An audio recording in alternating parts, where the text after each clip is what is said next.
हुकूमती इत्तेहाद ऐवान सदर में आसिफ जरदारी को लाने के लिए तैयार। मुल्क में नए सदर मुमलिकत का इंतखाब कल होगा। कौमी और सूबाई असम्बली में पोलिंग की तैयारियां मुकम्मल।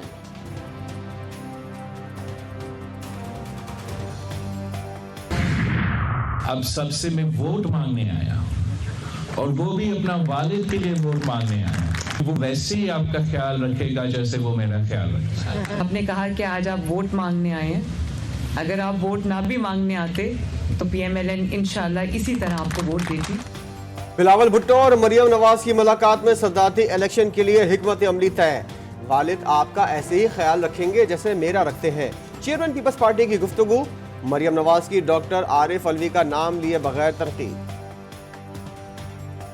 शुक्र है कौम की जान छूटेगी। यहाँ से जो पिछले 5 साल आइन शिकनी हुई उससे पूरी कौम का सर जो है वो शर्म से झुक गया। उनका काम है ममलिकत में आइनी अपने किरदार के जरिए जो हुकूमतें हैं उनको फैसिलिटेट करना, ना कि ममलिकत का पूरा कारोबार रोक देना कि अगर मेरी जमात की मर्जी नहीं है तो ये काम नहीं होगा। उनको कौम कोई अच्छे अल्फाज में याद नहीं रखेगी। कोर्ट ने हमें स्टे दे दिया और स्टे में आदो प्रिसाइसली ये वर्ड लिखे थे कि the speaker shall not administer vote. As far as the order of the Peshawar High Court is concerned, that order was announced, and as I understand, those 8 returned candidates have not been given oath. If they have not been given oath by you, then, in my opinion, there is no contempt. अरकान का हल्फ उठाना दुरुस्त या गलत, barrister Gauhar और attorney general का अपना अपना मौक़िफ़। मखसूस नशस्तों पर मुंतखब कौमी असम्बली के 4 अरकान ने हल्फ उठा लिया। स्पीकर के ऐवान में सिगरेट पीने वाले मेंबर और टिकटॉकर्स को वार्निंग।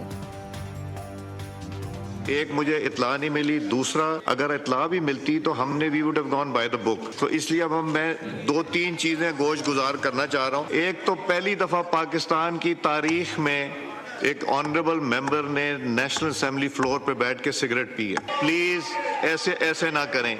सोशल मीडिया के टिकटॉकर्स जो यहाँ गैलरी में बैठ के ये वीडियोस बनाते हैं, this is totally prohibited.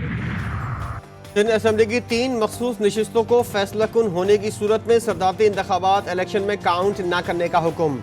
Sindh high court ने सुन्नी इत्तेहाद काउंसिल की दरख्वास्त पर फरीकैन को 28 मार्च के नोटिस जारी कर दिए। लाहौर हाई कोर्ट में सुन्नी इत्तेहाद काउंसिल की दरख्वास्त पर समाअत 13 मार्च तक मुलतवी। विफाकी हुकूमत और इलेक्शन कमीशन समेत दीगर से जवाब तलब।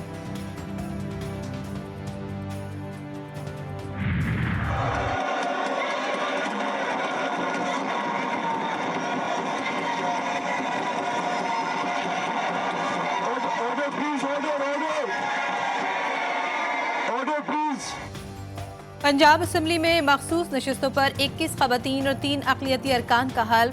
अपोजिशन एहतजाज करती रह गई। स्पीकर मलिक अहमद खान ने कहा, मेरे पास इलेक्शन कमीशन का नोटिफिकेशन है।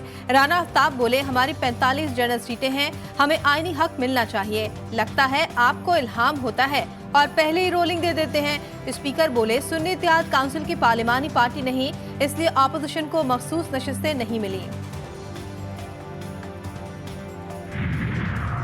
बलूचिस्तान असम्बली के 3 नौमंतखब अरकान ने हलफ उठा लिया। सादिक सजरानी, मोहम्मद खान लहड़ी और जफर जहरी शामिल।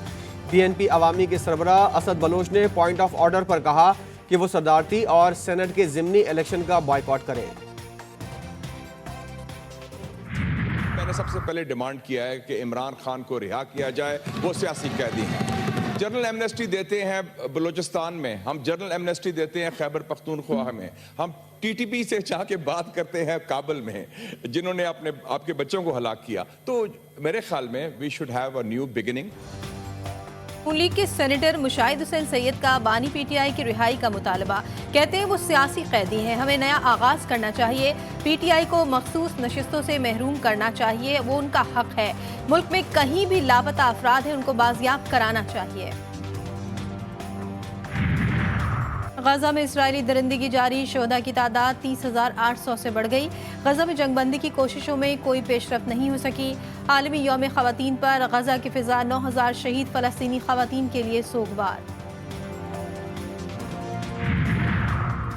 और रमज़ान मुबारक की आमद से कबल मुल्क में महंगाई की लहर में तेज़ी। मार्च के पहले हफ्ते में महंगाई की शरह में 1.11% का इजाफा। महंगाई की मजमूई शरह 32.39% तक पहुँच गई।